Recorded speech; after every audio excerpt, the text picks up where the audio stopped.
সুপ্রিয় দর্শক, আসসালামু আলাইকুম। একটি দেশের শিক্ষা ব্যবস্থা সেই দেশের মৌলিক কাঠামো, রাষ্ট্রীয় কাঠামো এবং সাংগঠনিক কাঠামো, সামাজিক কাঠামো, যত কাঠামোর কথাই বলি, সব কাঠামোতেই কোনো না কোনোভাবে প্রভাব ফেলে।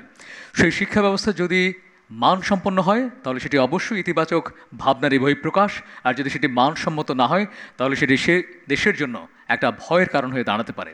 বাংলাদেশের প্রচলিত শিক্ষা ব্যবস্থা আমাদের জন্য কর্মসংস্থান সহায়ক কিংবা সহায়ক না, এই বিতর্ককে উপজীব্য করে আপনাদের সকলকে আমরা আমন্ত্রণ জানাচ্ছি দীপ্তি টেলিভিশনের বিশেষ আয়োজনে, যেখানে তারুণ্যের কণ্ঠস্বর আপনারা শুনবেন এবং যারা প্রথমবারের মতো আগামী জাতীয় সংসদ নির্বাচনে প্রার্থী হয়েছেন তাদের মনোভাবনা জানবেন এবং সারা দেশ থেকে আসা তারুণ্যের কণ্ঠস্বরকে উপজীব্য করে আমরা শুনব আমাদের তারুণ্যের ভাবনা, তারুণ্যের স্বপ্ন, তারুণ্যের উদ্ভাস।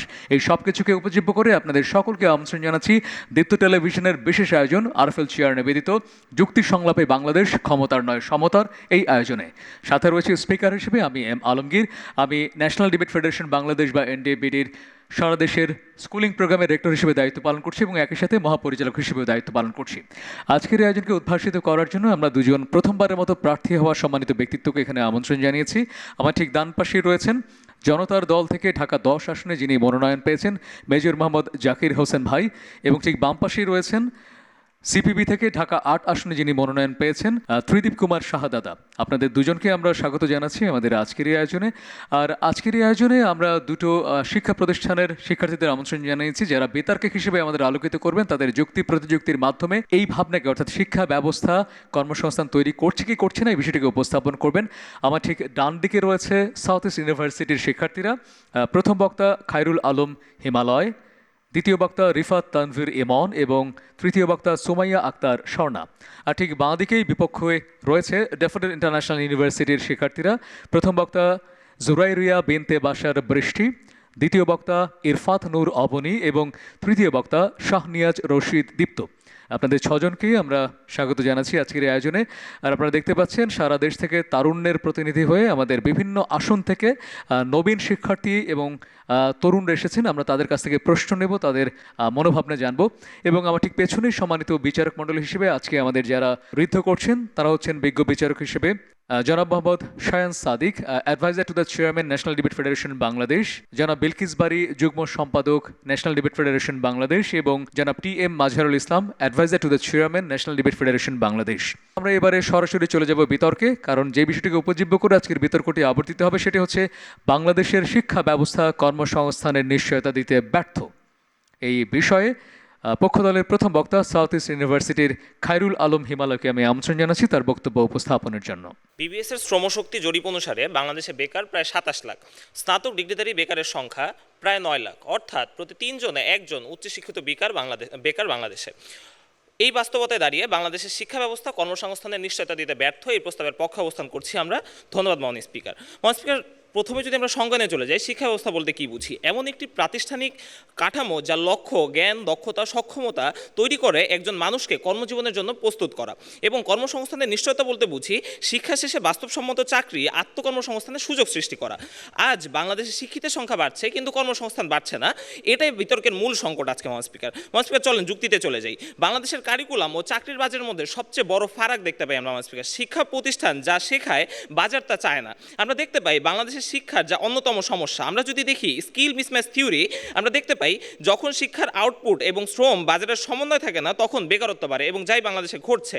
বাংলাদেশের বিশ্ববিদ্যালয়গুলোতে থিওরি শেখানো হয় রেদার দেন চাকরির বাজারগুলো চায় digital skill, communication skill, problem solving capacity ইত্যাদি। সেকেন্ড লেয়ারে কারিগরি ও ভোকেশনাল শিক্ষার ব্যর্থ অবস্থান। মাননীয় স্পিকার, যে রাষ্ট্র কারিগরি শিক্ষাকে অবহেলা করে সেই রাষ্ট্র কখনোই কর্মসংস্থানে সফল হতে পারে না, কর্মসংস্থান তৈরি করতে পারে না। ঠিক যেমন উন্নত দেশগুলোতে ভোকেশনাল শিক্ষা মূলধারার শিক্ষা হিসেবে গ্রহণযোগ্য হয়, অন্যদিকে বাংলাদেশে এটি এখনও সেকেন্ড অপশন হিসেবে কাজ করে। শিক্ষা শেষে চাকরি নিতে নতুন শিক্ষা নিতে হয়। মাননীয় স্পিকার, কারণ হচ্ছে কি আমাদের বাংলাদেশে আমরা যদি দেখি বিসিএস এর কথা, ব্যাংক জবের কথা এবং কর্পোরেট সেক্টরের জবগুলোর কথা, আমরা দেখতে পাই সেখানে নতুন করে আবার ব্যাংকিং কোচিং করতে হয়, নতুন শিক্ষা নিতে হয়। সেখানে স্পষ্ট হয় যে আমাদের দেশের আসলে শিক্ষা ব্যবস্থার কতটা ঘাটতি রয়েছে, এবং সনদ দেখে চাকরি এবং দক্ষতা দেখে হয় না। মাননীয় স্পিকার, আপনার দেশে সনদ দেখে যখন চাকরি হয় তখন এটা প্রমাণ হয় যে আপনার দেশের শিক্ষার অবস্থা বা আপনার দেশের কারিগরি দিকগুলোর অবস্থা ঠিক কতটা নমনীয় মাননীয় স্পিকার। অনার্স মাস্টার শেষ করে একজন শিক্ষার্থী জানে না সে আসলে কোন কাজে পারদর্শী, যাতেই প্রমাণ হয় আপনার শিক্ষা ব্যবস্থার ভিতরে প্রবলেমগুলো মাননীয় স্পিকার। প্রতি বছরে প্রায় 22 থেকে 23 লক্ষ তরুণ বাজারে ঢুকছে, কিন্তু চাকরি তেমন বাড়ছে না, চাকরির সৃষ্টি হচ্ছে না। এই জায়গাগুলো যেমন বিশ্বব্যাংক এবং আন্তর্জাতিক রিপোর্টে উল্লেখযোগ্য সমস্যা হিসেবে গ্রহণযোগ্য এই বিষয়গুলো মাননীয় স্পিকার। মোট বাজেটের মাত্র 12% শিক্ষা খাতে, মোট বাজেটের মাত্র 12% শিক্ষা খাতে বরাদ্দ হয় মাননীয় স্পিকার, যাতে স্পষ্ট হয় এই রাষ্ট্র শিক্ষা ব্যবস্থা নিয়ে ঠিক কতটুকু উদাসীন মাননীয় স্পিকার। মাননীয় স্পিকার, শিক্ষা যদি কর্মসংস্থানে না যায় তাহলে সেই শিক্ষা কি ব্যর্থ নয়? সেই শিক্ষা কি ব্যর্থ নয়? অবশ্যই ব্যর্থ মাননীয় স্পিকার। শিক্ষা তখনই সফল যখন তা কর্মসংস্থানের রূপ নেয়। একজন বাংলাদেশে এখন শিক্ষা আছে, চাকরি নেই, ডিগ্রি আছে, দক্ষতা নেই। এই বাস্তবতায় আমরা দৃঢ়ভাবে বলছি বাংলাদেশের শিক্ষা কর্মসংস্থান দিতে ব্যর্থ। ধন্যবাদ।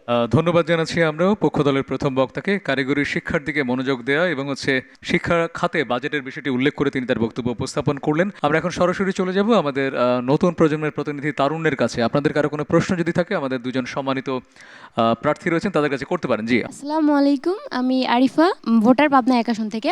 আমার প্রশ্নটি দিদি ভাইয়ের কাছে। আমার প্রশ্নটি হলো, আপনি কি স্বীকার করেন যে বর্তমান শিক্ষা ব্যবস্থা চাকরির বাজারের সাথে সামঞ্জস্যপূর্ণ নয়? হলে আপনার প্রথম সংস্কারটা কি জানাবেন? ধন্যবাদ আপনাকে। সমস্যায় দেখি দুই দিক থেকেই। আমার শিক্ষা সেক্টরে যেমন সমস্যা আছে, চাকরির সেক্টরেও সমস্যা আছে। আমাদের শিক্ষা যেমন মানসম্মত না, সেখানে দক্ষ গড়ে তোলে না, সে চাকরির বাজারটাও যে পরিমাণ আমাদের ছাত্ররা শিক্ষা নিয়ে বের হচ্ছে সেভাবে গভর্নমেন্ট কোনো ধরনের ইনিশিয়েটিভ নিচ্ছে না। এটার পিছনে দুটো কারণ। প্রথম হলো আমাদের যে শিক্ষা দেওয়া হচ্ছে সেটা হলো শুধু শিক্ষাকে যেহেতু পণ্যায়ন করা হচ্ছে, শুধু পণ্যে পরিণত করা হয়েছে, শুধু টাকার বিনিময়ে শিক্ষা দেওয়া হচ্ছে। আপনারা দেখবেন আমাদের কোয়ালিটি এডুকেশন গুটি কয়েক কিছু মানুষের জন্য, আর বাকিরা এর বাইরে বঞ্চিত আমাদের এই শিক্ষা থেকে। আমাদের সরকার যারা ক্ষমতায় থাকে বিভিন্ন সময়ে, তারা ওইদিকে নজর না দিয়ে সাম্রাজ্যবাদীদের প্র্যাকটিশনটা বাস্তবায়ন করছে। কারণ পুঁজিবাদী সমাজ ব্যবস্থায় যখন আপনি সব কিছু টাকা দিয়ে বিবেচনা করবেন, শিক্ষাকে ওই জায়গায় যখন আপনি নিয়ে যাবেন, তখন যে একজন স্টুডেন্টের জীবন মান এবং শিক্ষা শেষে যে কর্মের জায়গা সেটা সরকারকে ভাবাবে না। তা আমরা চাই যে অর্থনৈতিক ব্যবস্থার যদি পরিবর্তন হয়, রাষ্ট্রীয় ব্যবস্থার যদি পরিবর্তন হয়, তাহলে আমাদের শিক্ষারও মান উন্নয়ন হবে এবং কর্মসংস্থানের সৃষ্টি হবে। ধন্যবাদ জানাচ্ছি দাদা আপনাকে। মূলত পুঁজিবাদী সমাজে শিক্ষাটা যেন পণ্য না হয় তিনি সেটাই বললেন, এবং চাকরির বাজার সম্প্রসারণে সরকারের আরও বেশি উদ্যোগী হতে হবে সেটি তিনি বললেন। যাই হোক, তাকে আমরা ধন্যবাদ জানাচ্ছি। এবার আমরা সরাসরি চলে যাব আমাদের আবারও তর্কযুদ্ধে। আমি বিপক্ষ দল অর্থাৎ ড্যাফোডিল ইন্টারন্যাশনাল ইউনিভার্সিটির প্রথম বক্তা জুয়াইরিয়া বিনতে বাশার বৃষ্টিকে আমন্ত্রণ জানাচ্ছি তার বক্তব্য উপস্থাপনের জন্য। ধন্যবাদ মাননীয় স্পিকার, ফ্লো প্রদানের জন্য। মাননীয় স্পিকার, দেখেন, একটা দেশের শিক্ষা ব্যবস্থাকে আপনি তখন দায়ী করতে পারবেন যখন ধরেন আপনার দেশের যে পরিমাণ চাকরির বাজারে পদবি খালি রয়েছে সেই পরিমাণ শিক্ষিত মানুষজন আপনার দেশে রয়েছে, কিন্তু যেই কোয়ালিটির বা যেই সব কোয়ালিটি একটা মানুষের মধ্যে আপনি খুঁজছেন সেই সব কোয়ালিটিগুলো আপনি মানুষটার মধ্যে পাচ্ছেন না, তখন আপনি দেশের শিক্ষা ব্যবস্থাটাকে দায়ী করতে পারবেন যে আপনার দেশটা শিক্ষা ব্যবস্থাটা প্রপারলি আপনাকে শিক্ষাটা দিচ্ছে না যে আপনি এই চাকরিটা করতে পারবেন। মাননীয় স্পিকার, আমাদের ক্ষেত্রে আপনি দেখেন যে জিনিসগুলো হয়, একটা শিক্ষা ব্যবস্থা আপনাকে কি কি দিতে পারে? সে আপনাকে মৌলিক জ্ঞান দিতে পারে, চিন্তা শক্তি গঠন করতে পারে, একটা মানুষকে শেখার উপযোগী করতে পারে। একটা শিক্ষা ব্যবস্থা কখনোই একটা চাকরি তৈরি করে দিতে পারে না, বা নিয়োগকারীর সংখ্যা বাড়াতে পারে না, বা অর্থনৈতিক যে চাহিদা আছে সেটা সৃষ্টি করতে পারে না। এই জিনিসগুলো সৃষ্টি করার দায়টা তাহলে কার? এই জিনিসগুলো সৃষ্টি করার দায় একটা অর্থনৈতিক ব্যবস্থার বা ওই রাষ্ট্রটার। এখন মাননীয় স্পিকার, আপনি দেখেন যখন আপনি এই শিক্ষা ব্যবস্থাগুলোয় কি কি ইনক্লুড করবেন। একটা শিক্ষা ব্যবস্থা কখনোই শুধুমাত্র তথাকথিত স্কুল, বিশ্ববিদ্যালয় বা কলেজগুলোতেই সীমাবদ্ধ থাকে না। সেগুলো আপনি কারিগরি বা ভোকেশনাল যে শিক্ষাগুলো আছে সেগুলোকে ইনক্লুড করতে পারেন। আপনি টিটিসি বা আইএইচটি এগুলোর মতো যেই সংস্থাগুলো আছে সেখান থেকে আপনি শিক্ষা গ্রহণ করে নিজেকে স্কিলফুল করতে পারেন। মাননীয় স্পিকার, আমাদের প্রতিপক্ষ যখন এসে আপনাকে বলে যে বিসিএস এর জন্য মানুষজনকে কোচিং করতে হচ্ছে, মানুষজনকে নতুন করে শিক্ষা গ্রহণ করতে হচ্ছে, সেই দায়বদ্ধতাটা মাননীয় স্পিকার কখনোই ওই শিক্ষা ব্যবস্থাটার হয় না। কারণ আপনি একই শ্রেণীকক্ষে বসে যে মানুষটা সিজিপিএ 1.25 নিয়ে বের হয়, সেই জায়গায় একটা মানুষ 3.97 নিয়েও বের হয়। মাননীয় স্পিকার, এখন মাননীয় স্পিকার ব্যাপারটা সম্পূর্ণ ওই শিক্ষার্থীটার উপরে হয়ে যায় যে কীভাবে ওই শিক্ষাটাকে কীভাবে গ্রহণ করছে। মাননীয় স্পিকার, আপনাকে বিসিএস এর যে সকল প্রশ্নগুলো আসে সেটা বেশিরভাগ নবম দশম শ্রেণী বলেন বা কলেজের যে বেসিক নলেজটা থাকে আমাদের সেখান থেকেই আসে। আপনি যদি ওই প্রাইমারি লেভেলটাতে সেইভাবে পড়ালেখাটা না করে থাকেন, আপনাকে অবশ্যই মাননীয় স্পিকার কোচিংয়ে যেতে হবে, নতুন করে আবার শিখতে হবে। মাননীয় স্পিকার, দেখেন, আপনি যদি অন্যান্য দেশের শিক্ষা ব্যবস্থাগুলোকে দেখুন, ওয়ার্ল্ড ব্যাংক অনুযায়ী সুইডেনের শিক্ষা ব্যবস্থায় হচ্ছে বেকারত্বের হার থাকে 8.31, আপনি ডেনমার্কের দিকে তাকান 1.65 থাকে, সেই জায়গায় বাংলাদেশে 5.2। সেটার কারণ হচ্ছে মাননীয় স্পিকার, আপনার দেশে মানুষগুলো বাইরে যাচ্ছে, আপনার দেশের শিক্ষা ব্যবস্থাটা সেরকম জায়গায় আপনাকে নিয়ে যেতে পারছে বা মানুষগুলোকে ওইভাবে ট্রেন করতে পারছে মাননীয় স্পিকার, যার কারণে আপনি ফ্রিল্যান্সিং বলেন, আপনি হচ্ছে বাইরে গিয়ে নিজেকে এস্টাবলিশ করার কথা বলেন মাননীয় স্পিকার, আপনি সেটা করতে সক্ষম হচ্ছেন মাননীয় স্পিকার। আপনার দেশে বর্তমানে এই বেকারত্বের হারটার প্রধান কারণ হিসেবে আপনি যেই জিনিসগুলোকে দায়ী করতে পারেন, কর্মসংস্থানের সুযোগ কম দেওয়া, শিল্প ব্যবস্থাপনা সম্প্রসারণ কম হওয়া, সরকারি চাকরির উপর অতিরিক্ত নির্ভরতা মাননীয় স্পিকার। ধন্যবাদ মাননীয় স্পিকার। ধন্যবাদ জানাচ্ছি আমরা আমাদের বিপক্ষ দলের প্রথম বক্তাকে। আসলে দুপক্ষ থেকে কারিগরি শিক্ষা গুরুত্ব দেওয়ার বিষয়টি উঠে এসছে এবং উদ্যোক্তার বিষয়টি একটু উঠে এসছে বা ফ্রিল্যান্সিংয়ের বিষয় উঠে এসছে। আমরা এই বিষয় নিয়ে আরও শুনবো বিস্তারিত হয়তো আমাদের পরবর্তী বক্তাদের কাছ থেকে। আমি আবারও চলে যাচ্ছি একটু প্রশ্নোত্তর পর্বে। কেউ কি প্রশ্ন করতে চান? জি, আসসালামু আলাইকুম, আমি সাব্বির, মাদারীপুর 3 আসনের ভোটার। আমার প্রশ্ন জাকির ভাইয়ের কাছে, প্রতি বছর লাখো গ্রাজুয়েট বেকার থাকছে, এর দায় কি শিক্ষা ব্যবস্থার নাকি সামগ্রিক রাষ্ট্র ব্যবস্থার? এর মধ্যে আপনার মতামত কি? আচ্ছা, আপনার প্রশ্নের জন্য অশেষ ধন্যবাদ। খুব গুরুত্বপূর্ণ একটা প্রশ্ন করেছেন। আসলে দেখেন, শিক্ষার দুটো পার্ট আছে আমি যেটা মনে করি। একটা হচ্ছে সনদ, সার্টিফিকেট। আমাদের দেশে প্রতিদিন লক্ষ লক্ষ সনদ নিয়ে বের হচ্ছে বিভিন্ন শিক্ষা প্রতিষ্ঠান থেকে। তো এই সনদটা কিন্তু তাকে পরিচয় দিচ্ছে সে কোন লেভেলে, কোথায়, কিভাবে তার আপগ্রেডেশনটা হয়েছে। যখন বাস্তবে যখন প্রয়োগ করতে যাচ্ছে, আমরা নিজেরাও দেখেছি অনেক সময় অনেক প্রতিষ্ঠানে যখন আমরা ইন্টারভিউ নিই ছেলেদেরকে যারা নিউ গ্র্যাজুয়েট, দেখেছি অনেকে তাদের মানসম্মত না, তাদের অন্য পড়ালেখা তো দূরে থাক, তাদের নিজের যে বিষয় নিয়ে যেটা সে কথা বলবে সেখানে তার কিন্তু রেলেভেন্ট ব্যাপারগুলো সে কিন্তু পারদর্শী না। তা আমি মনে করি যে আমাদের শিক্ষা ব্যবস্থাটা কিছুটা শ্যালো, গভীরত্ব নেই। যার জন্য হচ্ছে কি, আমি শুধু সরকারকে বা ব্যবস্থাকে দায়ী করব না, আমাদের যারা ছাত্র সমাজ আছেন তাদেরও কিন্তু অনেক দায়বদ্ধতা আছে, তাদেরও উপযুক্ত শিক্ষা গ্রহণ করাটা খুব জরুরি। শুধু বইভিত্তিক হলে হয় কি, আপনি ওই শিক্ষার বাজারে মানে যখন আপনি জব মার্কেটে যাবেন তখন কিন্তু এটা কাজে দেয় না। আমার মনে হয় যে এটা গুরুত্বপূর্ণ যে ব্যক্তি শিক্ষার্থীকেও তাকেও নলেজের জ্ঞানের প্রচুর পড়াশোনা করে তাকে অনেক ডেপথ নিতে হবে। তা না হলে কিন্তু এই রাষ্ট্র ব্যবস্থাকে বা অন্য কাউকে দোষারোপ করে শুধুমাত্র রাষ্ট্র ব্যবস্থাকে বা অবকাঠামোকে দোষ দিয়ে লাভ নেই। ধন্যবাদ। জি, আপনাকে ধন্যবাদ। মানে মেইন ফ্রেম এডুকেশনের পাশাপাশি এক্সট্রা কারিকুলাম অ্যাক্টিভিটিস এবং নিজেদের সমৃদ্ধ করার জন্য শিক্ষার্থীদের মনোযোগী হতে হবে, উদ্যোগী হতে হবে, এমনটাই বলছিলেন আমাদের সম্মানিত প্রার্থী মেজর মোহাম্মদ জাকির হোসেন মহোদয়। তাকে ধন্যবাদ জানাচ্ছি। আমরা আবার একটু আমাদের বিতর্কে ফিরে যাব। আমি পক্ষদল সাউথ ইস্ট ইউনিভার্সিটির দ্বিতীয় বক্তা রিফাত তানভীর ইমনকে আমন্ত্রণ জানাবো তার শব্দগুচ্ছগুলো আমাদের উপহার দেওয়ার জন্য। মাননীয় স্পিকার, খেয়াল করুন, বিতর্কের বিষয় হলো বাংলাদেশের শিক্ষা ব্যবস্থা কর্মসংস্থানের নিশ্চয়তা দিতে ব্যর্থ। আর তারা দাবি করে গেলেন যে শিক্ষা নয় বরং অর্থনৈতিক ব্যবস্থা বা রাষ্ট্র কর্মসংস্থানের নিশ্চয়তা দিতে ব্যর্থ হচ্ছে, যখন তাদের এখানে প্রমাণ করার কথা মূলত শিক্ষা ব্যবস্থা সফল কিনা কিংবা ব্যর্থ কিনা সেটা না করে তারা যখন এখানে দাবি করে শুরুতে যে শিক্ষা ব্যবস্থা না বরং অর্থনৈতিক ব্যবস্থা বা রাষ্ট্র কর্মসংস্থানের নিশ্চয়তা দিতে পারছে না, এর অর্থ দাঁড়ায় তারা আমাদের সঙ্গে অ্যালাইন করে এটা স্বীকার করে গেল যে শিক্ষা ব্যবস্থা আসলে কর্মসংস্থানের নিশ্চয়তা দিতে পারে না, যেটা আমরা দাবি করে যাচ্ছি। Thanks for aligning with us.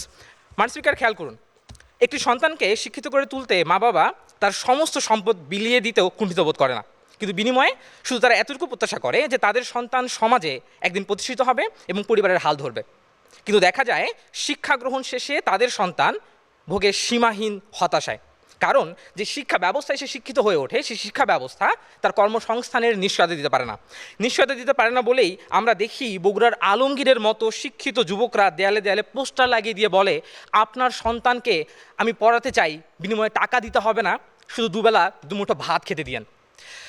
তারা নিশ্চয়তা দিতে পারে না বলেই ইডেন কলেজের মুক্তার মতো মেয়েরা নিজের অর্জিত সমস্ত সার্টিফিকেট পুড়িয়ে দিয়ে বলে, এই সার্টিফিকেট রেখে লাভ কি, যে সার্টিফিকেট আমায় চাকরি দিতে পারে না।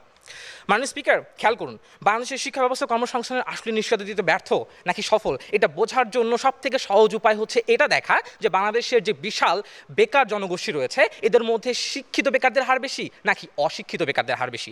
যদি আমি দেখাতে পারি যে শিক্ষিত বেকারদের হার অশিক্ষিত বেকারদের থেকে অনেক বেশি, তার অর্থ দাঁড়ায় শিক্ষা ব্যবস্থা হচ্ছে আমাদেরকে এই যে কর্মসংস্থানের নিশ্চয়তা এটা দিতে পারছে না। আপনি খেয়াল করুন, বিবিএসের যে জরিপ, সে জরিপে যখন বলা হয় যে মোট 27 লাখ বেকারের মধ্যে 9 লাখ হচ্ছে উচ্চশিক্ষিত বেকার, যে সংখ্যাটা 2017 সালেও ছিল 4 লাখের মতো, অর্থাৎ গত 8 বছরে যে সংখ্যাটা দ্বিগুণেরও বেশি হয়ে গেছে। এর অর্থ হচ্ছে প্রতি বছর বেকারের সংখ্যা যেটা কমার কথা উচ্চশিক্ষিতদের, সেটা বেড়ে যাচ্ছে, অর্থাৎ শিক্ষা কর্মসংস্থানের নিশ্চয়তা দিতে পারছে না। আবার ওই একই জরিপ আমাদেরকে এটা বলে যে মোট বেকারের 87% হচ্ছে শিক্ষিত বেকার। মানে স্পিকার, ওই জরিপে এটাও বলা হয়েছে যে টানা 2 বছর ধরে বেকার আছে এরকম লোকদের কথা যদি আমরা চিন্তা করি, তাহলে অনার্স ডিগ্রিধারীদের সংখ্যা দাঁড়াবে 17%, উচ্চ মাধ্যমিক পাশ করে বেকার থাকা লোকদের সংখ্যা দাঁড়াবে 8%, অশিক্ষিত বেকার দাঁড়াবে 1%। অর্থাৎ বাংলাদেশ এমন একটি দেশ যার শিক্ষা ব্যবস্থায় আপনি যত বেশি শিক্ষিত হবেন আপনার বেকার হওয়ার সম্ভাবনা তত বেশি। মাননীয় স্পিকার, এইরকম একটি শিক্ষা ব্যবস্থায় দাঁড়িয়ে আমরা মোটেও বলতে পারি না যে শিক্ষা ব্যবস্থা বেকারদের কর্মসংস্থানের নিশ্চয়তা দেয়। মাননীয় স্পিকার, তার মাননীয় স্পিকার, আমি আমার প্রতিপক্ষ সহ সবাইকে বলবো যে বাতাসে কান পেতে শুনুন, শিক্ষিতদের বেকারদের হাহাকার শুনতে পাবেন। চোখ মিলে তাকান, বিবিএস এর জরিপগুলো পড়ে দেখুন, আপনারা জানতে পারবেন শিক্ষিতদের আর্তনাদ কেমন বেকার থাকার কারণে। ধন্যবাদ মাননীয় স্পিকার। ধন্যবাদ জানাচ্ছি আমরা পক্ষ দলের দ্বিতীয় বক্তাকে। বেকারত্বের অভিশাপ বলি আর বেকারদের হাহাকার বলি, পরিসংখ্যানগত দিক থেকে তিনি প্রমাণ করার চেষ্টা করলেন তারা কেন আজকে এই বিষয়টিকে পক্ষাবলম্বনের মাধ্যমে প্রতিষ্ঠিত করার চেষ্টা করছেন। আমরা আবার একটি প্রশ্নে চলে যাব। কেউ কি প্রশ্ন করতে চান আমাদের প্রার্থীদের কাছে? জি, আসসালামু আলাইকুম, আমি সাউদা হক, আমি কিশোরগঞ্জ 6 আসনের ভোটার। আমার প্রশ্নটি হচ্ছে ত্রিদীপ্তা দাদার কাছে। প্রশ্নটি হলো যে দাদা, আপনি যদি কখনো নির্বাচিত হন তাহলে আমাদের যে পাঠ্যক্রমে যে পরিবর্তন হবে, আপনি কি ধরনের বাস্তবধর্মী পরিবর্তন আনবেন? সেটি কি কেবলমাত্র কমিটি নাকি সেটি নির্দিষ্ট টাইমলাইনে হবে বিষয়টি? আসলে কমিটি পরিবর্তন করে আদৌ কোনো লাভ হয়নি। আপনারা বিগত আপনাদের কাছাকাছি সময়ে আপনারা দেখেছেন 96, 2012 সাল, 2021 সাল লাস্টে, এগুলো হলো কি তথাকথিত জাস্ট পাইলট প্রজেক্টের মতো কাজ করছে। আমরা জাস্ট গিনিপিক হয়ে গেছি এই সমাজে, রাষ্ট্রে। আমরা আপনার একটা কোয়ালিটি এডুকেশনের জন্য একটা গণমুখী বিজ্ঞানভিত্তিক সার্বজনীন শিক্ষা, আপনার ফাউন্ডেশনটা ছোটোবেলা থেকে তৈরি করতে হবে। সেখানে আপনাকে ওইখান থেকে যদি আপনি তৈরি হন তাহলে আপনার যে মান সেটা ওইখান থেকে তৈরি হবে। আপনারা যারা বিশ্ববিদ্যালয়ে পড়াশোনা করেন সেখানে আপনার গবেষণার পর্যাপ্ত ব্যবস্থা থাকতে হবে। আপনারা দেখবেন আমাদের বিশ্ববিদ্যালয়ে গবেষণার কোনো পর্যাপ্ত ব্যবস্থা নেই। আপনারা দেখবেন আমাদের যে প্রতি বছর যে বাজেট হয়, বাজেটে কত শতাংশ আমাদের শিক্ষা খাতে বরাদ্দ হয়। আমরা দাবি করি সবসময় জিডিপির 8% মিনিমাম আমাদের শিক্ষা খাতে বরাদ্দ দেওয়া উচিত। এখন আমাদের গভর্নমেন্ট দিচ্ছে না, তার মানে কি আমি যখন নির্বাচিত হব আমি অবশ্যই যে শিক্ষার উপর দাঁড়িয়ে থাকবে একটা জাতির চিন্তা, মনন, জাতির কালচার তৈরি হবে। তো আমি যখন নির্বাচিত হব আমরা আমাদের ইশতেহারও আমরা তৈরি করেছি, সেখানে আমরা শিক্ষা খাতে সর্বোচ্চ বরাদ্দ আমরা দিব। নাতে আমরা রাষ্ট্র কাঠামো, রাষ্ট্র ব্যবস্থা পরিবর্তন করব। ধন্যবাদ। জনগণের চাও না ভালো, চাও যে শুধু ক্ষমতা। আরএফএল চেয়ার বলে, চেয়ার মানে সমতা। আরএফএল চেয়ার, ক্ষমতার নয় সমতার চেয়ার। দাদা আপনাকে ধন্যবাদ। আসলে যোগ্য মানুষের যোগ্যতম স্থানটা রাষ্ট্রকেই দিতে হবে এবং শিক্ষার্থীদের ফান্ডামেন্টাল যে জায়গাটা ছোটবেলা থেকেই তাদেরকে সুমানুষ এবং সুশিক্ষার্থী হিসেবে গড়ে তোলার প্রক্রিয়া শুরু করতে হবে, এমনটাই দাদা বললেন। আমরা আবারও তর্কের উঠোনে চলে যাব। আমি এবারে বিপক্ষ দল ড্যাফোডিল ইন্টারন্যাশনাল ইউনিভার্সিটির দ্বিতীয় বক্তা ইরফাত নূর অবনীকে আমন্ত্রণ জানাবো তার বক্তব্য উপস্থাপনের জন্য। ধন্যবাদ মাননীয় স্পিকার। যখন আপনি বগুড়ার আলমগীর কিংবা ইডেন কলেজের মুক্তার উদাহরণ দিয়ে আমাকে বোঝানোর চেষ্টা করেন যে শিক্ষা ব্যবস্থার ফেইলিওরের কারণেই তারা আজকে বেকার, তখন আমি আপনাকে তার এগেনস্টে আর অনেক বেশি উদাহরণ দেখাতে পারি যখন একই শিক্ষা ব্যবস্থা থেকে বের হয়ে বাংলাদেশের অনেক তরুণী মেটা, তারপর গুগল এবং বড় বড় বিশ্ববিখ্যাত কোম্পানিগুলোতে চাকরি করছে। যখন মুক্তার বান্ধবী ইডেন কলেজ থেকে পড়ে একটা ভালো জায়গায় চাকরি করতে পারে, মুক্তা সেই জায়গায় ফেল করে, ওইটার দায় শুধুমাত্র শিক্ষা ব্যবস্থার উপরে দেওয়াটা আমি মনে করি বোকামি। কেননা দেখেন, আপনি যখন রাষ্ট্রের দায় টোটালি শিক্ষা ব্যবস্থার উপরে শিফট করে দেন তখন কি সমস্যা তৈরি হয়। রাষ্ট্র মনে করে যে না ঠিক আছে, শিক্ষা ব্যবস্থার ফেইলিওরের কারণে আমার এইটা হচ্ছে, অর্থাৎ আমার কর্মসংস্থানের দিকে খুব বেশি নজর দেওয়ার দরকার নেই। অন দ্য আদার হ্যান্ড আমাদের যে শিক্ষার্থী আছে তারা একটা ডিমোটিভেটিং এনভায়রনমেন্টের মধ্যে চলে যায় যে আচ্ছা আমার শিক্ষা ব্যবস্থার ফেইলিওরের কারণে হয়তো আমি ভালো কিছু করতে পারতেছি না, অর্থাৎ শিক্ষা ব্যবস্থা ঠিক হইলে হয়তো আমি ভালো কিছু করতে পারবো। অর্থাৎ অন্যরা যে হার্ডেলটা করতেছে সে ওই কষ্টের পথটা আসলে বেছে নেয় না। এখন দেখেন এক্সেপশনগুলোর জায়গায় যখন আমরা দাঁড়াই, বাংলাদেশ আসলে ফ্রিল্যান্সিংয়ে পুরো ওয়ার্ল্ডের মধ্যে সেকেন্ড প্লেস হোল্ড করতেছে। এটা কেন হচ্ছে? আমাদের যেই শিক্ষিত জনগোষ্ঠীরা আছে তারা আসলে ওই পরিমাণ ক্যাপাবল, আমাদের শিক্ষা ব্যবস্থা তাদেরকে ওই পরিমাণ স্কিল দিতে পারছে যে তারা বিশ্বের অন্যান্য দেশে কন্ট্রিবিউট করতে পারতেছে, কিন্তু বাংলাদেশে আসলে ওই জবের মার্কেটটা নাই। যখন আপনার দেশে 7 লক্ষ গ্র্যাজুয়েট প্রতি বছর বের হয় এবং আপনি মাত্র 3 লক্ষ জব ক্রিয়েট করতে পারেন, তখন আপনি আসলে এই সমস্যার সমাধান কিভাবে করবেন? শিক্ষা ব্যবস্থার উপরে দায় দিয়ে আপনি কি একটা জবের এগেনস্টে দুইজনকে বসাই দিয়ে বলবেন তুমি 3 দিন চাকরি করো, তুমি 3 দিন চাকরি করো? এই ধরনের সলিউশন এই আসলে রাষ্ট্রকে আসে অন্য একটা ইঙ্গিত দেয় যে রাষ্ট্রের যেই দায় সেটাকে রাষ্ট্রমুক্ত থাকার চেষ্টা করে। যখন এরপরে আপনি যখন আমাকে উন্নত দেশের উদাহরণ দেখাইতেছেন, আপনি যদি একটা কোরিলেশন দাঁড় করানোর চেষ্টা করেন শিক্ষা ব্যবস্থা ভালো হইলেই বেকারত্ব কমে যাবে, তাহলে আমি আপনাকে দেখাবো ডেনমার্কে, যখন ডেনমার্ক বা ফিনল্যান্ডের মতো নর্ডিক কান্ট্রি শিক্ষা ব্যবস্থাকে আমরা ওয়ার্ল্ডের সবচেয়ে ভালো শিক্ষা ব্যবস্থা বলে থাকি, এবং তাদের আসলে আমাদের আইএলওর ডেটা অনুযায়ী আনএমপ্লয়মেন্টের রেটটা কত, সুইডেনের ক্ষেত্রে যেটা 8.31, ফিনল্যান্ডের ক্ষেত্রে 8.34। এখন আপনি কি মনে করতেছেন বাংলাদেশের ক্ষেত্রে কত আইএলও রিপোর্ট অনুযায়ী? এটা কি 15 আর 16%? নো, বাংলাদেশের ক্ষেত্রে এটা 3.64%। অর্থাৎ আমাদের জনগণের আসলে ওই পরিমাণ ক্যাপাবিলিটিস আছে, কিন্তু আপনি এক যে রাষ্ট্র, আমাদের যে অর্থনীতির যে ভঙ্গুর অবস্থা, এই জায়গায় আপনি দাঁড়ায় তাকে সেই সুযোগটাই দিতে পারতেছেন না। থার্ডলি, আপনি যখন বলেন বিসিএস এর জন্য আলাদা কোচিং করতে হয়, এর অর্থ শিক্ষা ব্যবস্থার failure. Actually it's not true. BCS এর জন্য যখন আপনি আলাদাভাবে কোচিং করেন, এটা আসলে বিসিএস এর প্রশ্ন বা সরকারি চাকরির যেই প্রশ্নগুলো এইগুলোর ফেইলিওর। আপনি যখন আমাকে বলেন যে এখনকার ডিমান্ড হচ্ছে ডিজিটাল স্কিল, আসলে বিসিএস এর প্রশ্নে কি আপনি ডিজিটাল স্কিলের রিফ্লেক্ট দেখেন কিনা, এটা হচ্ছে সবচেয়ে বড় প্রশ্ন। ধন্যবাদ মাননীয় স্পিকার। ধন্যবাদ জানাচ্ছি আমরা বিপক্ষ দলের দ্বিতীয় বক্তাকে। সেই একই বিষয়টি আবার উঠে এলো যে ব্যক্তিগত ব্যর্থতার দায় কখনো একটা সামষ্টিক জায়গায় দেওয়ার সুযোগ আছে কিনা। যাই হোক, আমরা মনে হয় আবার একটু প্রশ্নে যেতে পারি। কেউ কি প্রশ্ন করতে চান? জি, আসসালামু আলাইকুম, আমি মোহাম্মদ ওমর ফারুক। আমার সংসদীয় আসন হচ্ছে খুলনা 3। আমার প্রশ্ন হচ্ছে জাকির ভাইয়ের কাছে, বর্তমানে বাংলাদেশে একটা বড় সমস্যা হচ্ছে বেকারত্ব, এবং সবথেকে ভয়ঙ্কর বিষয় হচ্ছে যে শিক্ষিতদের 1/3 হচ্ছে বেকার অবস্থায় আছে। তো এর মূল কারণ হচ্ছে পর্যাপ্ত কর্মসংস্থানের অভাব। তো এক্ষেত্রে আপনি যদি সংসদ সদস্য নির্বাচিত হন এবং আপনি বা আপনার দল শিক্ষা থেকে কর্মসংস্থানের সরাসরি সেতুবন্ধন তৈরিতে কি পলিসি গ্রহণ করবেন, এই বিষয়টা একটু জানাবেন। জি, ধন্যবাদ। আপনাকে অশেষ ধন্যবাদ, খুব গুরুত্বপূর্ণ প্রশ্ন। দেখেন, এতক্ষণ যে আলোচনা হলো, আমরা যা করলাম, আমার কাছে মনে হচ্ছে আমরা একটা কনভেনশনাল যে শিক্ষা ব্যবস্থা এটা নিয়ে আলোচনা করছি। আমরা প্রাইমারি থেকে যাচ্ছি, উপরে যে এলিমেন্টারি থেকে যে তারপর আমরা বিশ্ববিদ্যালয় থেকে বের হচ্ছি। এই শিক্ষা ব্যবস্থাটা তো আমাদের বহু বছরের প্রচলিত, এবং আনফর্চুনেটলি দুঃখজনক আমরা কখনো কখনো দেখেছি শিক্ষাকে নিয়ে আমাদের কিন্তু অনেক সময় পলিটিক্যাল টুল হিসেবে ব্যবহার করা হয়েছে, তাই তো? তো আমাদের অ্যাকচুয়ালি যে শিক্ষা ব্যবস্থাটা বর্তমানে আছে এটা পরিবর্তন করা অত্যন্ত জরুরি। আমি যে দলকে রিপ্রেজেন্ট করি, জনতার দল, আমাদের একটা পরিষ্কার ইশতেহার আছে, আপনি দয়া করে আপনারা সবাই দেখে নেবেন। আমরা একসময় আমরা এটা ফোকাসে নিয়ে আসব। আমাদের প্রশ্ন হচ্ছে যে আমরা এই কনভেনশনাল থেকে বের হয়ে আসতে পারছি না কেন। এখন একটা কথা মনে রাখতে হবে, এটা কিন্তু জব মার্কেটে শুধু কিন্তু সরকারি সব কিছু দায় দায়িত্ব নেবে না। এখন আপনি এই পরিসংখ্যানটাও দেখবেন যে বাংলাদেশে এখনও কিন্তু সরকারি অনেক প্রতিষ্ঠানে, অনেক কর্পোরেটে, সরকারি আমি কর্পোরেশনে বলছি, বহু পজিশন খালি আছে, নিচ্ছে না। একটা বিশেষ গিয়ে যে একটা পরীক্ষা দিয়ে আপনাকে এটা রেজাল্ট আসতে আসতে প্রায় 1-1.5 বছর 2 বছর লেগে যাচ্ছে, সময় লেগে যাচ্ছে। এর মধ্যে আরও নতুন একটা ব্যাচ চলে আসছে, অনেকগুলো ব্যাচ চলে আসছে, তো আলটিমেটলি একটা ব্যাকলোড হয়ে যাচ্ছে। সো ইন ফিউচার ডেফিনেটলি আমাদের দলের, এবং আমি ব্যক্তিগতভাবে মনে করি যে ফিউচারিস্টিক আপনার পড়াশোনা বা এই জ্ঞান অর্জন ছাড়া আমাদের এই যে সমস্ত সমস্যার কথা বললাম, এটা সমাধান সম্ভব নয়। দ্বিতীয়ত আর একটা ছোটো কথা বলে নিই, বাংলাদেশে কিন্তু বিনিয়োগ নেই, দেখেছেন অনেক বছর ধরে। আপনি কর্পোরেটে যাবেন, আমাদের দেশে কোনো হেভি ইন্ডাস্ট্রি নেই। কোথায় কখন আপনি দেবেন? ওই এক ঘুরপাকি একটা গার্মেন্টস ইন্ডাস্ট্রি, কিছু পার্টিকুলার শিল্পের মধ্যে কিন্তু আমরা ঘুরছি। সুতরাং আলটিমেটলি আপনাদেরকে বিনিয়োগ আনতে হবে। সো এটা মাল্টি সিস্টেমের মধ্যে যখন আমরা যাব, আমাদের এই পড়াশোনাগুলো যখন আমরা ডাইভার্সিফাইড করতে পারবো, তখন দেখবেন যে অবশ্যই এটা ধীরে ধীরে এই সমস্যার সমাধান হবে ইনশাল্লাহ। ধন্যবাদ। যেটুকু আমরা বুঝতে পারলাম, based on internet, based on cyber world এবং বেসড অন সফট স্কিল, আমাদের একটা বড় কর্মক্ষেত্র তৈরি হতে পারে, যেটি কর্মসংস্থানের মানে বিকল্প শব্দ হতে পারে। তো সেক্ষেত্রে আমাদের কিন্তু সারা পৃথিবী জুড়েই ঘরে বসেই কাজ করার সুযোগ থাকতে পারে, এমনটি বলছিলেন আমাদের জাকির ভাই।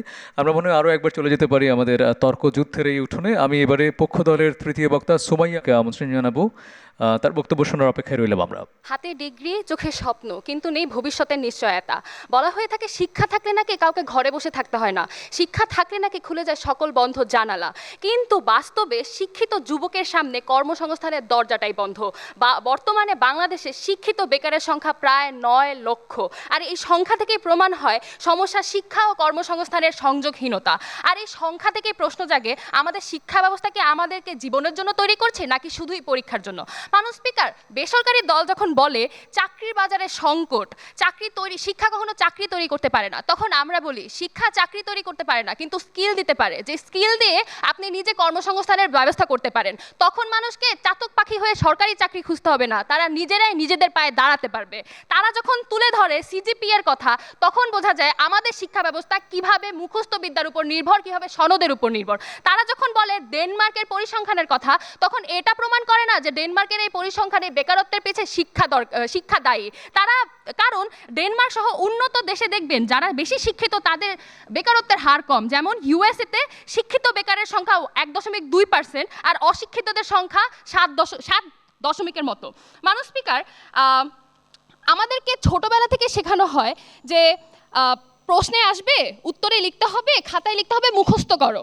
এই যে আমরা খালি মুখস্থ করি, এই মুখস্থে আমাদের শেখানোর এই মুখস্থ বিদ্যা আমাদের জীবনে কোথায় কাজে লাগবে? এর জন্য হয়তো পরীক্ষার্থীরা বারবার খাতায় লেখে আমার জীবনে এই উদ্দীপকের গুরুত্ব আমার জীবনে অপরিসীম, কিন্তু তাদেরকে যখন আসলে জিজ্ঞেস করা হয় তোমার জীবনে উদ্দীপকের গুরুত্ব কোথায়, সে চুপ করে দাঁড়ায় থাকে।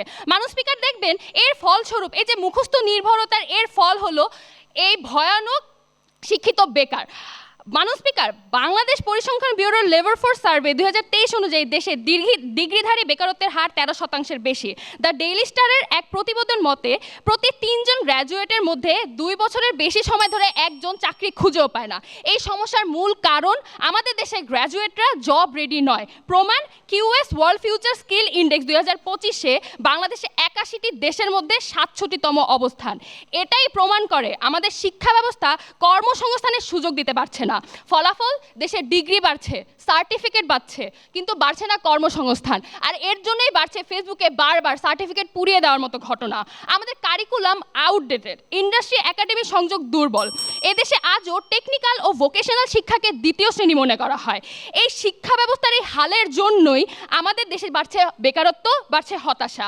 তাই আজ আমরা স্পষ্টভাবে বলতে চাই, শিক্ষা তখনই সফল যখন তা মানুষকে কর্মসংস্থানের নিশ্চয়তা দিতে পারে।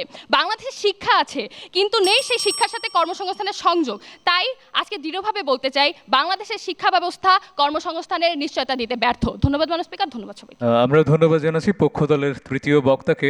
আসলে পরীক্ষা পদ্ধতির পরিবর্তনটা যেমনি আমাদের শিক্ষা ব্যবস্থায় একটা আমূল পরিবর্তন আনতে পারে, তেমনি চাকরি না খুঁজে নিজে উদ্যোক্তা হওয়ার যদি একটা স্বপ্রণোদনা নিজে থেকে মানুষ অনুভব করে, তাহলে কিন্তু একটা চাকরি ক্ষেত্র তৈরি হতে পারে। এমন কিছু শব্দগুচ্ছের সম্মিলন আমরা শুনলাম। আমরা এবারে আবার প্রশ্ন আহ্বান করছি আমাদের তরুণ প্রজন্মের প্রতিনিধিদের কাছ থেকে। জি প্লিজ। আসসালামু আলাইকুম, আমি আসমাউল হুসনা আক্তার হাসমিরা, আমি কুষ্টিয়া 1 আসনের ভোটার। আমার প্রশ্নটা হচ্ছে ত্রিদীপ দাদার কাছে। আমরা বিশ্ববিদ্যালয়ে যেসব বিষয়গুলো পড়ে থাকি সেগুলা সাথে শিল্প কারখানা ও আইটি সেক্টরের চাহিদার কোনো একটি বড় গ্যাপ দেখা যায়। এই গ্যাপগুলো আসলে কিভাবে পূরণ করবেন সেটি জানাবেন। ধন্যবাদ। জনগণের চাও না ভালো, চাও যে শুধু ক্ষমতা। আরএফএল চেয়ার বলে চেয়ার মানে সমতা। আরএফএল চেয়ার, ক্ষমতার নয় সমতার চেয়ার। ধন্যবাদ আপনাকে। যে আমি শুরু থেকেই বলেছি যে আমাদের কোয়ালিটি এডুকেশনটা খুব জরুরি। আপনার ভিত যদি মজবুত না হয়, আপনার বিশ্ববিদ্যালয়ে কেন অক্সফোর্ডে গিয়েও তো আপনি জায়গাই পাবেন না। আপনি ইন্টারন্যাশনাল শিক্ষার মানদণ্ড আপনাকে বিচার করতে হবে। আপনি যখন ইউনিভার্সিটিতে পড়লেন, আপনি শিল্প কলকারখানায় ওই মাপে আপনাকে তৈরি করতে হবে। এখন আমাদের দেশে কিন্তু সবাই কিন্তু বিশ্ববিদ্যালয়ে পড়ে MBA ডিগ্রি অর্জন করার দরকার নেই। আপনারা উন্নত বিশ্বে লক্ষ্য করলে দেখবেন কারিগরি শিক্ষায় 70%, আমেরিকার মতো দেশে 70% স্টুডেন্টরা কারিগরি শিক্ষায় শিক্ষিত হয়। তার মানে কর্মমুখী শিক্ষা তারা। আর আমাদের মতো দেশে বাংলাদেশে এখন 16% স্টুডেন্ট যারা কারিগরি শিক্ষায় নিয়োজিত শেষ করেছে। 2012 সালে সরকার একটা উদ্যোগ নিয়েছিল 2024 সালে 20% ওনারা পূর্ণ করবে, কিন্তু 2024 সালে এসে ওনারা 16% পর্যন্ত নিয়ে আসতে হয়েছে। তো আমরা মনে করি কারিগরি শিক্ষা খুব জরুরি, সেটা হলো কি আপনার কর্মের নিশ্চয়তা দেয়। আমি এখন MBA পাশ করলাম, কিন্তু আমি কর্মবাজারে গিয়ে বেতন পাচ্ছি 10,000 টাকা। একজন MBA ডিগ্রিধারী যে স্টুডেন্ট, তার যে লেখাপড়ার পিছনে আমার দেশের প্রেক্ষাপটে যে ব্যয়, তার কি চাকরির বাজারে কি তার বেতন কি 10,000 টাকা হওয়ার কথা? শিক্ষা যখন পণ্যে পরিণত হয়েছে, সবাই শুধু সার্টিফিকেটের পিছনে দৌড়াচ্ছে, কোয়ালিটির দিকেও যাচ্ছে না, এবং তার যে কর্মমুখী যে শিক্ষা সেখানেও গুরুত্ব দিচ্ছে না। এটা হলো কি রাষ্ট্রীয় ব্যবস্থাই আপনাকে ওইটার পিছনে ধাবিত করছে। কারণ রাষ্ট্র শিক্ষাটাকে এমন জায়গায় আপনাকে মনস্তাত্ত্বিকভাবে নিয়ে গিয়েছে যেন আপনি ওই MBA করার জন্যই লক্ষ লক্ষ টাকা খরচ করবেন, কারণ তাদের ওই পুঁজিবাদী সমাজ বা পুঁজিটা হলো তাদের মূল উদ্দেশ্য। তো আমরা মনে করি যে আপনাকে ওইখানে পৌঁছানোর জন্য অবশ্যই আপনাকে কোয়ালিটি এডুকেশন দেওয়া, এবং আমাদের যে বিশ্ববিদ্যালয়গুলো আছে তাদের যে মানটা ওই পর্যায়ে নিয়ে যাওয়ার জন্য দক্ষ শিক্ষকও আমাদেরকে তৈরি করতে হবে। এই জন্য তাদেরকে প্রপার ট্রেনিংও দিতে হবে। ত্রিদীপদাকে ধন্যবাদ জানাচ্ছি। বিতার্কিকদের কাছে চলে যাব। ড্যাফোডিল ইন্টারন্যাশনাল ইউনিভার্সিটির তৃতীয় বক্তা শাহনিয়াজ রশিদ দীপ্তকে এবারে আমি আহ্বান জানাচ্ছি তার বক্তব্য প্রদানের জন্য। কোম্পানি দক্ষ লোক পায় না, এটা একটা মিথ্যে কথা। কেন? যখন এই একই মানুষগুলো ফ্রিল্যান্সিংয়ের সময় অনেক বড় জবগুলো করতে পারতেছে, রিমোট জবগুলো করতে পারতেছে, তখন কম কোম্পানিগুলো কম বেতনে চায় বলে ওই মানুষগুলো ওইখানে যেতেই চায় না। অর্থাৎ আমার বাজার যখন টাকা বেশি থাকে তখন ওই বাংলাদেশের ওই একই শিক্ষার্থী হচ্ছে গিয়ে ভালো কাজগুলো করতে পারতেছে, কিন্তু যখন বাজার খারাপ তখন কখনোই কোম্পানি ওই লোকগুলো বাজারে যাবেই না। দ্বিতীয়ত আপনাকে বুঝতে হবে আরেকটা জিনিস, রাজশাহী যখন হচ্ছে গিয়ে যশোরে টেক পার্ক হয়েছে 6,000 কর্মী এবং উচ্চ বেতন দেখা হয়েছে, তখন একবারও কোনো লোক সংকট হয় নাই। অর্থাৎ মানুষগুলো তখন ওখানে যে জব পেয়েছে এবং ওই হাইটেক পার্কে ওই 6,000 কর্মী নিয়োগই হয়েছে। অর্থাৎ বাংলাদেশে সেই সম্পদ আছে মানুষের, কিন্তু যখন ওই ব্যবস্থার মধ্যে আপনার ওই কর্মসংস্থান টাকা দিচ্ছে না, আপনার ব্যবস্থা হচ্ছে সেই কর্মসংস্থানই নাই, তখন এটা আসলে ওই লোকের দর না, এটা আসলে ওই সমাজ ব্যবস্থার সমস্যা। দ্বিতীয়ত আপনি যদি একটা ইন্ডেক্স দেখেন, মানব সম্পদ ইন্ডেক্স অনুযায়ী বাংলাদেশে 0.46, অর্থাৎ এটা পাকিস্তানের চেয়ে বেশি এবং সাধারণ সাউথ এশিয়ার সাধারণ এভারেজের সমান। অর্থাৎ বাংলাদেশে মানব সম্পদ আছে, এটা সত্য। এখন কথা হচ্ছে তাহলে বেকার কেন? আপনার যখন 20 লাখ হচ্ছে কর্মসংস্থানের জন্য যোগ হয় এবং 7.5 লাখ হচ্ছে কর্মসংস্থান, তখন 13.5 লাখ মানুষকে আপনি আইনস্টাইনও যদি বানান, সেই মানুষগুলো বেকারই থাকবে, কারণ তাদেরকে আপনি কখন কর্মসংস্থান নিশ্চয়তা দিতেই পারবেন। এটাই হচ্ছে বাস্তব সত্য। আপনি যদি দেখেন BCS-এ মানুষ কেন যোগ দেয়, BCS-এ মানুষ যখন দেখে এই কর্মসংস্থান পাচ্ছে না, তাদের নিজস্ব অনুযায়ী তারা বেতন পাচ্ছে না, তখন একটা সিকিউরিটির জন্য তারা BCS-এর মতো যোগ দেয় এবং সেখানে তারা 3.5 বছর ওয়েস্ট করে। এই 3.5 বছর কেন ওয়েস্ট? আপনার 497 মধ্যে মাত্র 13 জন BCS, একজন BCS পায়, মানে 498 জন সবসময় বেকারই থাকবে, কারণ এই সমাজ ব্যবস্থায় আপনাকে ওদের কখনো সুযোগ দেওয়া হবে না। অর্থাৎ ওই মানুষগুলো যখন দেখে যে এই কর্মসংস্থানের অবস্থা ভঙ্গুর, তখন কখনো আপনার শিক্ষার দায় না, ওটা ওই একটা ব্যক্তির প্রেফারেন্স বা সামাজিক চিন্তাবোধ, যেখানে ওই চিন্তাভাবনা কখনো রাষ্ট্র কখনো পরিবর্তনে কখনো চেষ্টাই করতেছে না। আপনি যদি আরও ভালোভাবে দেখেন যে একটা শিক্ষার কাজ কি, একটা শিক্ষার কাজ হচ্ছে একটা মানুষকে যোগ্য সম্পদ তৈরি করা। একটা শিক্ষার কাজ কিন্তু কখনো এটা না যে ওই যোগ্য সম্পদকে হচ্ছে পদ দেওয়া বা সুযোগ দেওয়া, এটা হচ্ছে একটা সমাজ কাঠামো ব্যবস্থার কাজ। এখন আপনাকে আরও বুঝতে হবে তারা বুঝতেছে কেন নিজে কোম্পানি খুলতে পারতেছে না। প্রথম কথা, আপনার FDI রেট 0.4%, অর্থাৎ বৈদেশিক আপনার কোনো বিনিয়োগ নেই, তার মানে আপনি মাল্টিন্যাশনাল কোম্পানি এখানে নেই। আপনার ইনফ্লেশন রেট 6.5%, আপনার 60,000 কোটির লোন দেওয়া বন্ধ করে দিয়েছে। অর্থাৎ মানুষ যে হচ্ছে একটা কোম্পানি খুলবে, ওই কোম্পানি খোলার মতো এই ব্যবস্থায় অর্থনৈতিক ব্যবস্থায় নাই। অর্থাৎ তখন কখন ওই সময় মানুষগুলো কোন চিন্তা করে না। শেষমেশ আমি বলতে চাই, যদি রক্ত স্বল্পতা হয় তখন অ্যান্টিবায়োটিক দিয়ে লাভ নাই, তখন আপনাকে বুঝতে হবে এই অর্থ বাজারই যখন সমস্যা, শিক্ষার দোষ দিয়ে লাভ নেই। ধন্যবাদ। ধন্যবাদ জানাচ্ছি আমাদের বিপক্ষ দলের তৃতীয় বক্তাকে। যেহেতু বিতর্কের বক্তব্যের পালা শেষ হয়ে গেল, আমি আবার একটু প্রশ্নে যেতে চাই। কেউ প্রশ্ন করতে চান? জি, আসসালামু আলাইকুম। আমি সালিমুসা সাইম, কুমিল্লা 2 আসন থেকে। আমার প্রশ্নটি জাকির ভাইয়ের কাছে। ইন্টার্নশিপ ও অ্যাপ্রেন্টিসশিপ বাধ্যতামূলক করার বিষয়ে আপনার অবস্থানটা কি? করলে কি আইন করে করবেন নাকি অন্য কোনোভাবে? ধন্যবাদ। চমৎকার একটা প্রশ্ন করেছেন আমাদের ছোট ভাই। অ্যাকচুয়ালি হয় কি, ইন্টার্নশিপটা একটা খুব ইম্পর্টেন্ট একটা মানে আপনি পড়ালেখা শেষ করে যখন আপনি নেক্সট স্টেজে যাবেন, তখন জন্য আপনার একটা বেসিক জ্ঞান, যেটা আপনি এতদিন পড়াশোনা করেছেন, যে শিক্ষাটা লাভ করেছেন, এটার বাস্তবিক জ্ঞান অর্জনের জন্য ইন্টার্নশিপ, অ্যাপ্রেন্টিসশিপ, যেটা হোয়াট এভার ইউ সে, এটা অত্যন্ত জরুরি। এখন আইন করে এটা করাটা কি আমি মনে করি খুব জরুরি কি না, আমি মনে করি না। কেন? যে প্রত্যেকটা কর্পোরেটের বা যেখানে যেখানে ইন্টার্নশিপের যে আমরা ব্যাংকিং সেক্টর বলি, ফিনান্সিয়াল সেক্টর বলি, তাদের কিছু কিছু লিমিটেশন আছে। আপনি চাইলেই, আপনি বলছেন 21 লাখ 27 লাখ বেকার বের হচ্ছে, আর আমি যদি আইন করে দিই তাহলে এদেরকে অ্যাকোমোডেট করবে কোথায়? সম্ভব না। আমি মনে করি ওই যে আমরা পুরনো কথায় ফিরে গেলাম যে সনদের ভিত্তিতে আপনাকে হয়তো সুযোগটা দিবে, তো সনদটাও কিন্তু ভেরি ইম্পর্টেন্ট আপনার জীবনের জন্য। সুতরাং ভালো করে ওই ব্যাক টু দ্য প্যাভিলিয়ন, মানে আপনাকে ভালো করে পড়াশোনা করতে হবে, আপনাকে ভালো রেজাল্ট করতে হবে। এখনও কিন্তু আমাদের দেশে সব কিছু কিন্তু রেজাল্ট ওরিয়েন্টেড, আপনার ফলাফলের ভিত্তিতে কিন্তু আপনি বিভিন্ন জায়গায় অ্যাডমিশনের সুযোগ পান। তো আমার মনে হয় কি এটা আইন না করে আপনি আপনার ব্যক্তিগত কোয়ালিটি দিয়ে, আপনার গ্রেডিং দিয়ে, আপনার ভালো অবস্থান থেকে আপনি ইন্টার্নশিপ যদি করেন, আমার মনে হয় এটা একটা সমাধান হতে পারে, কিন্তু আইন করে আর সম্ভব হবে না। অশেষ ধন্যবাদ। Thank you. ধন্যবাদ জানাচ্ছি জাকির ভাইকে। আমরা মোটামুটি বক্তব্য কেন্দ্রিক প্রশ্নগুলো নিয়ে নিলাম। এবার আমি আমাদের আজকের আয়োজনে যে সম্মানিত বিচারকরা আছেন, আমি সেই বিজ্ঞ বিচারকদের একটু কথা শুনবো। আমি শুরুতেই আমাদের ন্যাশনাল ডিবেট ফেডারেশন বাংলাদেশ বা এনডিবিডির অ্যাডভাইজার টু দ্য চেয়ারম্যান জনাব মোহাম্মদ শায়ান সাদিককে আমি একটু আমন্ত্রণ জানাবো তার মূল্যায়নটি আমাদের সামনে উপস্থাপন করার জন্য। আলোচনা আসলে কোয়ালিটি এডুকেশন, এটা খুবই গুরুত্বপূর্ণ। আমাদের একটা লম্বা সময় ধরে কোয়ালিটি এডুকেশনের কনসেপ্টটা ছিল হচ্ছে সিজিপিএ এবং গোল্ডেন জিপিএ 5। এই জায়গাটা থেকে যখন আমরা সরে আসব, অর্থাৎ আমরা যখন স্কিলসকে প্রায়োরিটি দিব, সেটা সফট স্কিলস হতে পারে, আমরা লিডারশিপকে প্রায়োরিটি দিব, এক্সট্রা কারিকুলার অ্যাক্টিভিটি হতে পারে, নেটওয়ার্কিং হতে পারে, ইন্ডাস্ট্রি কোলাবোরেশন হতে পারে, এগুলোকে যখন প্রায়োরিটি দিব, তখন আমাদের শিক্ষার সাথে কর্মসংস্থানের একটা কানেক্টিভিটি তৈরি হবে। আমাদের এই কানেক্টিভিটিটা নেই, এটা হচ্ছে প্রথম সমস্যা আমরা ফেস করে থাকি। এবং এই জায়গাটাতে শিক্ষা ব্যবস্থার শুধুমাত্র শিক্ষার্থীর একটা স্টেক হোল্ডার না, এখানে একটা গুরুত্বপূর্ণ স্টেক হোল্ডার হচ্ছে শিক্ষকরা। শিক্ষকরা যদি প্রপার ওয়েতে এই গাইডটা না করেন, আমরা অনেক সময় শিক্ষকরা ধারণা করে থাকি যে শিক্ষার্থীদের জাস্ট বুলি আওড়ালি হয়ে যাবে, কিন্তু এখানে একটা অ্যাপ্রোচ থাকতে পারে, সেটাকে আমরা বলি মেন্টরশিপ অ্যাপ্রোচ। মেন্টরশিপ অ্যাপ্রোচ মানে একজন শিক্ষার্থীকে ছোট থেকে বড় অবস্থা গড়ে তোলার জন্য প্রত্যেকটা স্টেপে একটা গাইড হিসেবে কাজ করা, সেটা যে শুধুমাত্র পাঠ্যপুস্তক কেন্দ্রিক হবে ব্যাপারটা এরকম না।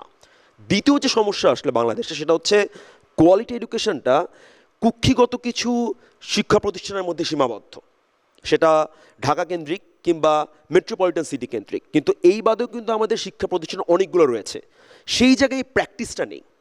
এবং আপনি যখন এই প্র্যাকটিসটাকে একসাথে অ্যাকুমুলেট করবেন এবং একটা ব্যালেন্স তৈরি করার চেষ্টা করবেন, তখন আলটিমেটলি কোয়ালিটি এডুকেশনের সাথে এমপ্লয়মেন্টের একটা কানেক্টিভিটি ক্রিয়েট হবে। আমার মনে হয় এই সংযোগটা আজকের আলোচনায় অনেক বেশি করে আসা দরকার ছিল। ধন্যবাদ সবাইকে। ধন্যবাদ জানাচ্ছি জনাব মোহাম্মদ শায়ান সাদিককে। জনগণের চাওনা ভালো চাও যে শুধু ক্ষমতা, আরএফএল চেয়ার বলে চেয়ার মানে সমতা। আরএফএল চেয়ার, ক্ষমতার নয় সমতার চেয়ার। আমাদের আরো একজন বিজ্ঞ বিচারক জনাব বিলকিস বারী, যুগ্ম সম্পাদক ন্যাশনাল ডিবেট ফেডারেশন বাংলাদেশ বা এনডিবিডি, আমি এবারে তার মতামত প্রত্যাশা করছি। ধন্যবাদ। আমার কাছে যেটা মনে হচ্ছে বিতর্কের জায়গায় খুবই ভালো ছিল, কিন্তু আমরা ছোট কিছু আলোচনা হয়তো বা আরও যুক্ত করতে পারতাম। যেমন হচ্ছে আমরা যখন বলি যে শিক্ষা ব্যবস্থা হচ্ছে শিক্ষা এবং স্কিলসের জায়গায় যদি ধরি, সরকারি স্কুলগুলোর কথা যদি বলি, যেটা ভাইয়া একটু আগে বললো, সরকারি স্কুলগুলোতে পর্যাপ্ত পরিমাণ শিক্ষক পাওয়া যায় না, বা শিক্ষক থাকলে ক্লাস হয় না, ক্লাস হলে শিক্ষার্থীদের সময় মতো আসা হয় না, বা পারিবারিক যে বাধ্যবাধকতা বা হচ্ছে পরিপন্থী থাকে, সেই জায়গাগুলো দিয়ে কথা বললে বিতর্ক আরও ভালো হতো। এবং আমরা চেষ্টা করব যে ভবিষ্যতে আমরা যারা হচ্ছে এই যে তরুণ সমাজ আছি, তারা হয়তো বা এই জায়গাগুলোতে কাজ করবে এবং কাজ করে আশা করবে এই জায়গাগুলোকে হচ্ছে গ্যাপ পূরণ করা এবং সেখান থেকে সংশোধন করে এই যে দক্ষতা, শিক্ষা ব্যবস্থা এবং কর্মসংস্থানের যে মাঝখানে যে হচ্ছে পরিপন্থ আছে, সেগুলোকে আরেকটু ভালোভাবে হচ্ছে গঠন করে সেই জায়গাগুলোতে কাজ করা। এবং বিতর্কের জায়গা থেকে যদি বলি, দুই দলের বিতর্ক খুবই ভালো ছিল এবং প্রাণবন্ত ছিল। সেখান থেকে আজকের যে প্রস্তাব ছিল, প্রস্তাবের জায়গা থেকে কথাগুলো ভালো হচ্ছে এবং দুই দলকে অসংখ্য ধন্যবাদ আলোচনাগুলোকে পরিপূর্ণভাবে তুলে ধরার জন্য। ধন্যবাদ। ধন্যবাদ জানাচ্ছি বিলকিস বারীকে। আসলে প্রথাগত যে শিক্ষা ব্যবস্থা, সেখানে শ্রেণীকক্ষের শিক্ষাদানকে একটু যদি ইন্টারেস্টিং করা যায়, ভার্সেটাইল করা যায় এবং শিক্ষার্থীদের মনের মাঝে যদি একটা ভালো ইতিবাচক উচ্চাসা তৈরি করা যায়, তাহলে মনে হয় তারা ভবিষ্যতের জন্য একটা ভালো স্বপ্ন দেখতেই পারে। তো সেই আবেশটাকে উপজীব্য করে আমরা এখন আমন্ত্রণ জানাবো আমাদের আরও একজন বিজ্ঞ বিচারক, ন্যাশনাল ডিবেট ফেডারেশন বাংলাদেশ বা এনডিবিডির অ্যাডভাইজার টু দ্য চেয়ারম্যান, দেশবরেণ্য বিতার্কিক জনাব টি এম মাজহারুল ইসলামকে।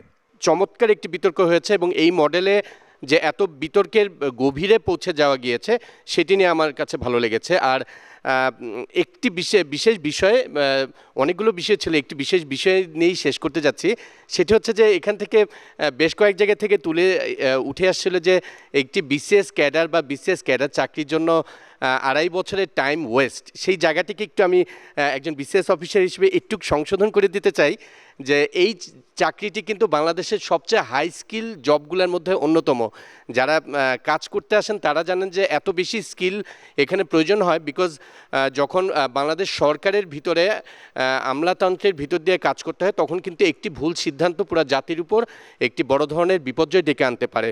তো আমি আশা করব যে আজকের যে বিতার্কিক রয়েছেন তাদের মধ্য থেকে হাই স্কিল তৈরি হবে এবং তারা নিজেকে সেরকম বিসিএসের মতো একটি যোগ্য চাকরিতে নিজেদেরকে ঝালিয়ে নিতে পারবে। আমি আশা করব যে জুলাইয়ের যে চেতনা, 24শে জুলাইয়ের যে চেতনা আমাদের তরুণ প্রজন্ম গড়ে তুলেছে, অর্থাৎ কোটাবিহীন বিসিএস পরীক্ষা থেকেই তো আমাদের সেই জুলাই যুদ্ধ শুরু হয়েছিল। তো সেখান থেকে এই তরুণেরাই কিন্তু বাংলাদেশকে একটি চমৎকার একটি নির্বাচনের পথে এগিয়ে দিতে চাচ্ছে। আমি আশা করব এই তরুণরাই বাংলাদেশকে নতুনভাবে পথ দেখাবে। ধন্যবাদ। ধন্যবাদ জানাচ্ছি আমাদের বিজ্ঞ বিচারককে। এবারে আমাদের সমগ্র আয়োজনকে ঘিরে এবং বিষয়কে ঘিরে আমাদের প্রার্থীদের মনোভাবনাটি আমরা শেষ কটি কথায় জানবো। আমি শুরুতে চলে যাচ্ছি আমাদের মেজর মোহাম্মদ জাকির হোসেন ভাইয়ের কাছে, যিনি জনতার দলের হয়ে ঢাকা 10 আসনে এবারে এমপি ইলেকশন করছেন। তো আমরা একটু আপনার কাছে শেষ কথাগুলো জানতে চাই। আমাদের শিক্ষা ব্যবস্থাটা আসলে অনেক বহুমুখী অলরেডি আছে, এগুলোকে কার্যকর করাটা হচ্ছে মোর ইম্পর্টেন্ট। যেরকম প্রাইমারি লেভেলে আমাদের শিক্ষা ব্যবস্থাটা এখনও অনেক অনুন্নত, বিশেষ করে আপনি যদি গ্রামে গঞ্জে যান দেখবেন যে এখনও ওইভাবে স্ট্যান্ডার্ডটা এখনও অ্যাচিভ হয়নি। এবং ঢাকা বা মেট্রোপলিটন থেকে গ্রামভিত্তিক স্কুল কলেজগুলোর কিন্তু শিক্ষা ব্যবস্থাটা এখন অনেক ফারাক। সেক্ষেত্রে আমি মনে করি যে আমাদের, বিশেষ করে আমি যেহেতু ঢাকা শহর থেকে প্রার্থী হচ্ছি, আমি মনে করি ডিসেন্ট্রালাইজেশনটা, বিকেন্দ্রীকরণটা অত্যন্ত জরুরি। এতে হবে কি, প্রত্যেকটা এলাকা ভিত্তিক শিক্ষা প্রতিষ্ঠান গড়ে উঠবে, বড় বড় স্কুল কলেজগুলো তাদের ওখানে তাদের শাখা করবেন এবং আমি নিশ্চিত তখন মান উন্নয়ন হবে, স্ট্যান্ডার্ড উন্নয়ন হবে, তখন এই ঢাকার রাস্তা কমে যাবে এবং শিক্ষা ব্যবস্থাটা অবশ্যই তখন আরও উন্নতর হবে। এবং ভোকেশনাল ট্রেনিংটাকে আরও উজ্জীবিত করা এবং আরও ভালো মতো সবার কাছে পৌঁছে দেওয়া। ধন্যবাদ। ধন্যবাদ জানাচ্ছি জনাব জাকির হোসেনকে। এবারে আমি একটু ঢাকা 8 আসনে সিপিবির যিনি প্রার্থী ত্রিদীপ কুমার শাহ দাদার কাছে একটু জানতে চাই আপনার শেষ কথাগুলো। আমি আশা করি বাংলাদেশের লক্ষ লক্ষ স্টুডেন্টদের মধ্যে যদি প্রশ্ন তৈরি হয় আমরা অবশ্যই সমাধান খুঁজে পাব। গণমুখী, বিজ্ঞানভিত্তিক, সার্বজনীন, বৈষম্যহীন শিক্ষা ব্যবস্থা আপনাকে একটি উন্নত রাষ্ট্র তৈরি করবে, একটি উন্নত সমাজ ব্যবস্থা দিবে এবং আপনার কর্মসংস্থানকে নিশ্চিত করবে যার যার যোগ্যতা অনুযায়ী। আমি আশা রাখি সেদিন এদেশে কোনো বেকার থাকবে না, সবাই যেমন শিক্ষা পাবে, সবাই তার কর্মসংস্থান নিশ্চিত করবে। ধন্যবাদ আপনাদের সবাইকে। তো আমরা ধন্যবাদ জানাচ্ছি আমাদের দুজন সম্মানিত প্রার্থীকে। এবারে আমরা সেই মোক্ষম ক্ষণে চলে যাব। তারুণ্যের অভিপ্রায় এবং তারুণ্যের সমর্থনটি আমরা জানার চেষ্টা করব। যে বিষয়কে উপজীব্য করে আজকের বিতর্কটি আবর্তিত হয়েছিল সেটি হচ্ছে বাংলাদেশের শিক্ষা ব্যবস্থা কর্মসংস্থানের নিশ্চয়তা দিতে ব্যর্থ। তো যারা পক্ষ দলের পক্ষে আছেন তারা একটু হাঁ দেখান এবং যারা বিপক্ষের সমর্থন করছেন তারা একটু না দেখাবেন। অদ্ভুতভাবেই বলতে হয় বা কাকতালীয়ভাবেই আমি যেটুকু দেখছি যে আসলে হাঁ ভোট এবং না ভোট দুটোই হচ্ছে সমান সমান, অর্থাৎ সিদ্ধান্তে আমরা আসতে পারছি না। তবে একটা সিদ্ধান্তে আমরা অবশ্যই এসেছি, সেটি হচ্ছে তারুণ্যের ভাবনাকে উপেক্ষা করে কখনোই কোনো সরকার, কোনো রাষ্ট্র সামনে এগোতে পারেনি, পারবেও না। আরফেল চেয়ার নিবেদিত যুক্তি সংলাপে বাংলাদেশ ক্ষমতার নয় সমতার অনুষ্ঠান থেকে স্পিকার হিসেবে আমি এম আলমগীর আজকের মতো বিদায় নিচ্ছি। সকলকে আরেকবার ধন্যবাদ, কৃতজ্ঞতা জানিয়ে আশা করি মুক্ত পথের স্বাধীন চেতা মানুষ হওয়ার জন্য আমরা প্রত্যেকেই একে অন্যের স্বার্থী হব এবং অবশ্যই সেখানে থাকবে একটি সত্যিকার অর্থে মান সম্পন্ন শিক্ষা ব্যবস্থা এবং মানবিকতার আবেশ। আপনারা সকলে ভালো থাকবেন, অনেক ভালো। আপনাদের সকলের জন্য শুভকামনা রইল। আসসালামু আলাইকুম।